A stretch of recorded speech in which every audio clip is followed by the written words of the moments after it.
Hello dear student, Hariom. આજનો આપણો વિષય છે વિજ્ઞાન ધોરણ પ્રકાશ વિશે માહિતી મેળવીએ આપણે આ પાઠમાં. તો શું જોઈશું આ પાઠમાં? આપણે પહેલાં એ સમજીએ કે વસ્તુ શેના લીધે દ્રશ્યમાન થાય છે. પરાવર્તનનો નિયમ, નિયમિત પરાવર્તન, અનિયમિત પરાવર્તન. પરાવર્તિત પ્રકાશને ફરીથી પરાવર્તિત કરી શકાય છે. ગુણક પ્રતિબિંબ, સૂર્યપ્રકાશ, શ્વેત રંગીન, આપણી આંખોની અંદર શું છે, આંખોની દેખભાળ, ખામીયુક્ત દ્રષ્ટિવાળા વ્યક્તિઓ વાંચી અને લખી શકે છે. બ્રેઇલ લિપિ શું છે? બરાબર. તો સૌથી પહેલાં તો પરાવર્તન એટલે શું? તો આપણે જાણીએ છીએ કે પ્રકાશની દિશા બદલવાની ઘટના કે કોઈપણ સપાટી પરથી અથડાઈને જે પાછા ફરવાની ઘટના છે એને કહેવાય છે પ્રકાશનું પરાવર્તન. બરાબર. પહેલાં આપણે વસ્તુ શેનાથી જોઈ શકીએ? તો તમે 6થા ધોરણમાં, 7મા ધોરણમાં અને 8મા ધોરણમાં પ્રકાશ વિશે શીખીને આવ્યા છો કે કેવી રીતે વસ્તુ આપણે જોઈ શકીએ. કોઈ પણ પદાર્થ પર જ્યારે પદાર્થ પર કે વસ્તુ પર પ્રકાશના કિરણો પડે છે ત્યારે પ્રકાશના કિરણો શું થાય કે અથડાઈને આપણી આંખમાં પ્રવેશે છે. આપણી આંખમાં પ્રવેશ્યા બાદ આપણે તે વસ્તુને જોઈ શકીએ છીએ.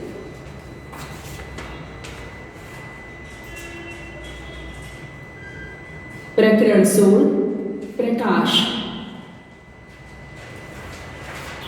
વસ્તુઓ શેના લીધે દ્રશ્યમાન થાય છે? દુનિયાને આપણે મુખ્યત્વે આપણી ઇન્દ્રિયોથી ઓળખીએ છીએ. ઇન્દ્રિયોમાં દ્રષ્ટિ એક સૌથી મહત્વપૂર્ણ ઇન્દ્રિય છે. હવે વાત કરીએ કે ઇન્દ્રિયોમાં દ્રષ્ટિ એક સૌથી મહત્વપૂર્ણ ઇન્દ્રિય છે. કઈ કઈ ઇન્દ્રિયો છે? તો 5 છે. આંખ, કાન, નાક. બરાબર. આંખ, કાન, નાક છે. મોં છે આપણું, એ શું છે કે નાક છે, કાન છે, મોં છે, એ બધી આપણી ઇન્દ્રિયો છે. તેની મદદથી આપણી પર્વતો, નદીઓ, વૃક્ષો, છોડ, ખુરશીઓ, મનુષ્યો અને આપણી આસપાસની બીજી ઘણી બધી વસ્તુઓ જોઈ શકીએ છીએ. આપણે વાદળો, મેઘધનુષ્ય અને આકાશમાં ઉડતા પક્ષીઓ પણ જોઈ શકીએ છીએ. રાત્રિના સમયે આપણે ચંદ્ર અને તારાઓ જોઈએ છીએ. તમે અહીં લખેલા શબ્દો અને વાક્યો જોવા સક્ષમ છો. શું તમે ક્યારેય વિચાર્યું છે કે આપણે વિવિધ વસ્તુઓને કેવી રીતે જોઈ શકીએ છીએ? તમે કહી શકો કે આપણે વસ્તુઓને આંખોથી જોઈએ છીએ, પરંતુ શું તમે અંધારામાં કોઈ વસ્તુને જોઈ શકો? ના. તો આનો અર્થ એ થાય કે માત્ર આંખો દ્વારા કોઈ વસ્તુ જોઈ શકાતી નથી. જ્યારે પદાર્થમાંથી આવતો પ્રકાશ આપણી આંખમાં પ્રવેશે ત્યારે જ આપણે વસ્તુને જોઈ શકીએ છીએ. આ પ્રકાશ વસ્તુઓ દ્વારા પરાવર્તિત થયેલો હોય અથવા તેમાંથી ઉત્સર્જિત થયેલો હોય છે. ધોરણ 7માં તમે શીખ્યા કે પોલિશ એટલે કે ચકચકિત કરેલી એક ચળકતી સપાટી એક અરીસાની જેમ વર્તે છે. અરીસો તેના પર આપાત થતા પ્રકાશની દિશા બદલે છે. શું તમે કહી શકો કે સપાટી પર આપાત થતો પ્રકાશ કઈ દિશામાં પરાવર્તન પામશે? કેવી રીતે? ચાલો આપણે જોઈએ. પરાવર્તનના નિયમો. પ્રવૃત્તિ: એક સફેદ કાગળનો ટુકડો ડ્રોઈંગ બોર્ડ કે ટેબલ પર લગાવો. એક કાંસકો લો અને તેના મધ્ય ભાગ સિવાયના બધા દાંતા બંધ કરો. આ માટે તમે કાળા કાગળની એક પટ્ટી લઈ શકો. કાંસકાને કાગળ સાથે લંબ રૂપે રહે તેમ પકડો. કાંસકાની એક બાજુથી દાંતામાંથી ટોર્ચ દ્વારા પ્રકાશ ફેંકો. ટોર્ચ અને કાંસકાને એવી રીતે ગોઠવો કે જેથી કાંસકાની બીજી બાજુ કાગળ પર તમે પ્રકાશનું કિરણ જોઈ શકો. હવે ટોર્ચ અને કાંસકાને સ્થિર રાખો. પ્રકાશના કિરણના પથમાં એક સમતલ અરીસાની પટ્ટી મૂકો. તમે શું અવલોકન કર્યું? તમે જોયું કે અરીસા પર અથડાયા એટલે કે આપાત થયા પછી પ્રકાશનું કિરણ અન્ય દિશામાં પરાવર્તિત થાય છે. પ્રકાશનું જે કિરણ કોઈ સપાટી પર અથડાય છે તેને આપાત કિરણ એટલે કે ઇન્સિડન્ટ રે કહે છે. હવે જુઓ, પ્રકાશનું કિરણ આ છે પરાવર્તનનો નિયમ. વિદ્યાર્થી મિત્રો, અહીંયા આપણે વાત કરવાના છે પ્રકાશના કિરણની. બરાબર, કે પ્રકાશનું જે કિરણ કોઈ પણ સપાટી પર અથડાય છે તેને શું કહેવાય? આપાત કિરણ કહેવાય છે. અહીંયા જુઓ, આ જે પ્રકાશનું કિરણ છે એ સપાટી પર અથડાય છે અને પછી શું કરે છે? પાછું ફરે છે. તો એ પ્રક્રિયાને કહેવાય આપાત કિરણ.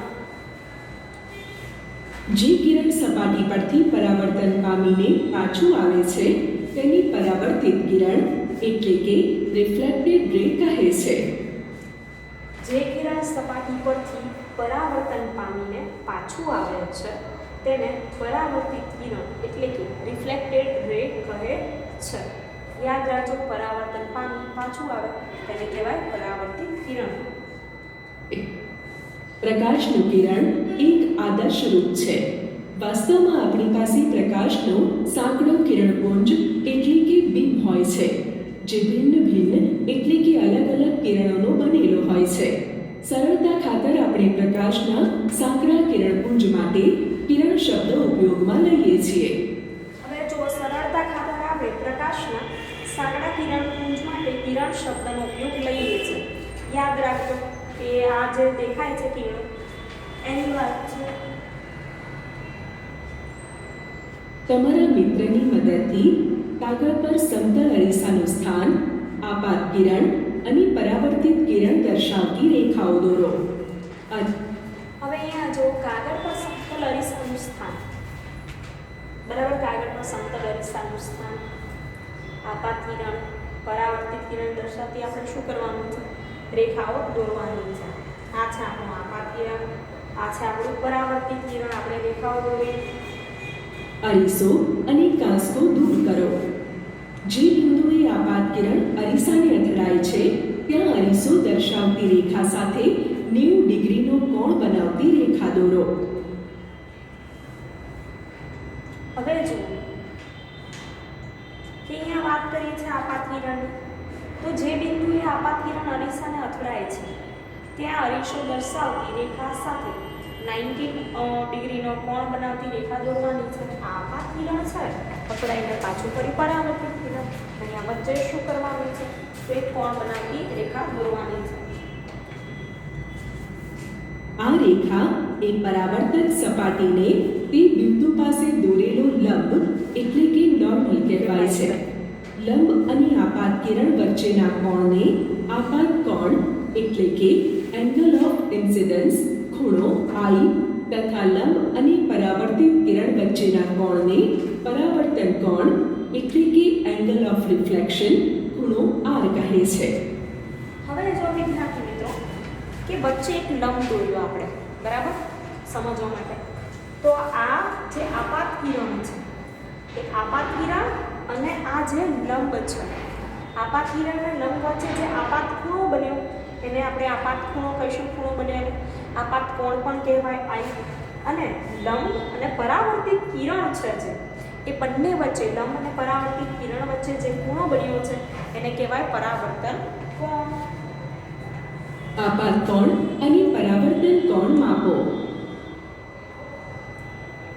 અહીં પ્રકાશના ઉદ્ગમ માટે કાંસકા અને ટોર્ચની જગ્યાએ ટોર્ચના આગળના ભાગમાં છિદ્રવાળો કાળો કાગળ ચોંટાડીને તેનો પણ ઉપયોગ કરી શકીએ. આપાત કોણ બદલીને અનેક વખત આ પ્રવૃત્તિનું પુનરાવર્તન કરો અને કોષ્ટકમાં માહિતી ભરો. શું તમે આપાત કોણ અને પરાવર્તન કોણ વચ્ચેનો સંબંધ નોંધ્યો? જુઓ, તેઓ સમાન છે. જો પ્રયોગ ચોકસાઈપૂર્વક કરવામાં આવે તો આપાત કોણ અને પરાવર્તન કોણ હંમેશા સમાન જોવા મળે છે. આને પરાવર્તનનો પહેલો નિયમ કહેવાય છે. ચાલો આપણે પરાવર્તન પર અન્ય પ્રવૃત્તિ કરીએ. વિદ્યાર્થી મિત્રો, આ શું છે? તો પરાવર્તનનો પહેલો નિયમ કે આપાત કોણ અને પરાવર્તન કોણના મૂલ્ય કેવા હોય છે? એક સરખા હોય છે. તમે અલગ અલગ રીતે પ્રવૃત્તિ કરો તો તમને ખબર પડે કે બંનેના માપ કેવા હશે? એક સરખા. જો તમે અરીસા પર લંબરૂપી પ્રકાશ ફેંકો તો શું થશે? જો તમે અરીસા પર લંબરૂપી પ્રકાશ ફેંકશો તો પરાવર્તન બાદ પ્રકાશ પરાવર્તન પહેલા જે દિશામાં ગતિ કરતો હતો તેની વિરુદ્ધ દિશામાં ગતિ કરતો દેખાશે અને પ્રકાશના ઉદ્ગમને સ્પર્શ કરશે. હવે અહીંયા શું કર્યું કે અરીસો છે અને ટોર્ચ લંબ રૂપે ગોઠવ્યું. લંબ રૂપે ગોઠવવાથી શું થશે? પ્રકાશનું પરાવર્તન થશે અને પરાવર્તન પામી ક્યાં આવશે? પાછું. બરાબર. આમાં આપાત કિરણ પરાવર્તિત કિરણ અલગ દેખાશે નહીં. પ્રવૃત્તિ. આગળ કરેલી પ્રવૃત્તિ ફરીથી કરો, પણ આ વખતે કડક કાગળ કે ચાર્ટ પેપરનો ઉપયોગ કરો. કાગળના ટુકડાને ટેબલની ધારથી થોડો બહાર રહે એવી રીતે મૂકો. શીટના બહાર નીકળેલા ભાગને વચ્ચેથી કાપો. પરાવર્તિત કિરણ કાગળના બહાર નીકળેલા ભાગ પર પણ દેખી શકાય તેમ રાખો. હવે જો પરાવર્તિત કિરણ છે કાગળના બહાર નીકળેલા ભાગ પર દેખી શકાય તેમ રાખો. હવે કાગળના બહાર નીકળેલા એ ભાગ કે જેના પર પરાવર્તિત કિરણ દેખાય છે તેની નીચે તરફ વાળો. શું હવે તમે પરાવર્તિત કિરણ જોઈ શકો છો? ના, આ સ્થિતિમાં પરાવર્તિત કિરણ જોઈ શકાતું નથી. કાગળને ફરીથી મૂળ સ્થિતિમાં પાછું લાવો. શું હવે પરાવર્તિત કિરણ જોઈ શકો છો? હવે જો કાગળને મૂળ સ્થિતિમાં પાછો લાવ્યા તો શું તમે હવે પરાવર્તિત કિરણ જોઈ શકો છો? તો હા, પણ નીચે વાળી દીધું ત્યારે નહોતું દેખાતું. બરાબર. કારણ કે એનો નિયમ છે. આ સ્થિતિમાં પરાવર્તિત કિરણ જોઈ શકાય છે. આવું કેમ? શું તમે આની પાછળનું કારણ સમજી શકો છો? જ્યારે સમગ્ર કાગળ એક ટેબલ પર ફેલાય છે ત્યારે તે એક સમતલને રજૂ કરે છે. આપાત કિરણ, આપાત બિંદુએ દોરેલો લંબ અને પરાવર્તિત કિરણ આ બધા એક સમતલમાં હોય છે. વિદ્યાર્થી મિત્રો, બીજો નિયમ યાદ રાખો કે આપાત કિરણ, આપાત બિંદુએ દોરેલ લંબ અને પરાવર્તિત કિરણ આ ત્રણ છે. આપાત કિરણ, લંબ, પરાવર્તિત કિરણ તો બધા જ ક્યાં હોય છે? એક જ સમતલમાં હોય છે. જ્યારે તમે કાગળને વાળો છો ત્યારે તમે આપાત કિરણ અને લંબ જેમાં રહેલા છે તે સમતલ કરતાં અલગ સમતલ બનાવો છો. પછી તમને પરાવર્તિત કિરણ દેખાતું નથી. તે શું સૂચવે છે? તે સૂચવે છે કે આપાત કિરણ આપાત બિંદુએ સપાટીને દોરેલો લંબ અને પરાવર્તિત કિરણ ત્રણેય એક જ સમતલમાં હોય છે. આની પરાવર્તનનો બીજો નિયમ કહે છે. ટોર્ચને પ્રકાશના ઉદ્ગમ તરીકે લેવાને બદલે સૂર્યને પ્રકાશના ઉદ્ગમ તરીકે લઈને પહેલી અને બૂझो વર્ગખંડની બહાર ઉપરની પ્રવૃત્તિઓ કરે છે. વિદ્યાર્થી મિત્રો, પહેલીને બૂझो શું કરે છે કે સૂર્યનો ઉપયોગ કરીને આ પ્રવૃત્તિ કરે છે. તમે પણ સૂર્યને પ્રકાશના ઉદ્ગમ તરીકે લઈ આ પ્રવૃત્તિ કરી શકો. આ પ્રવૃત્તિઓને કિરણ વર્ણરેખા એટલે રે સ્ટ્રીક ઉપકરણનો ઉપયોગ કરીને પણ કરી શકાય છે.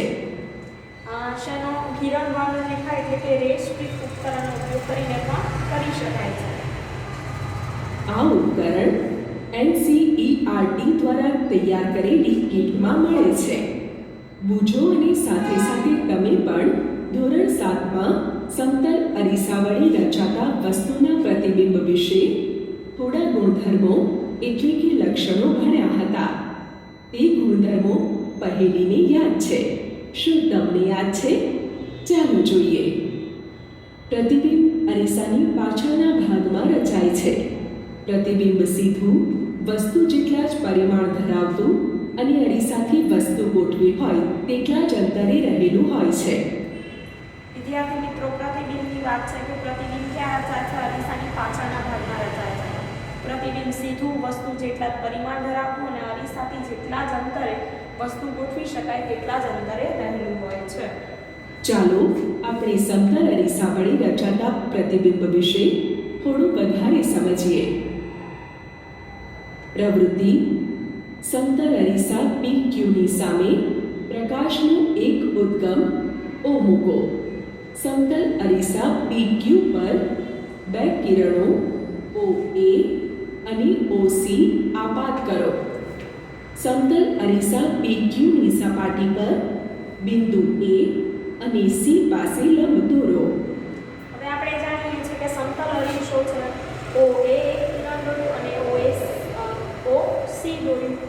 પહેલા દોર્યા છે ON.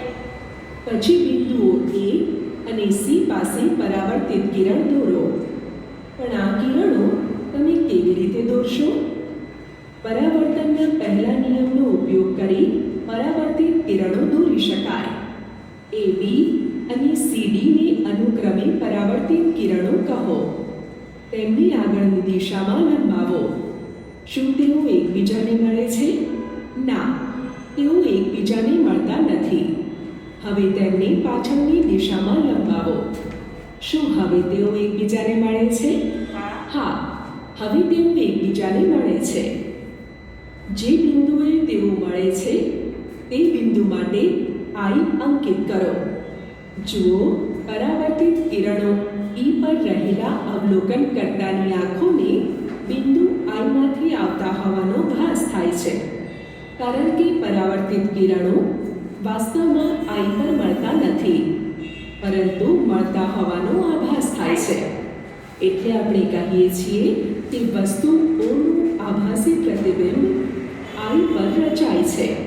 તમે ધોરણ 7માં શીખી ગયા છો કે આ પ્રકારના પ્રતિબિંબને પડદા પર મેળવી શકાતું નથી.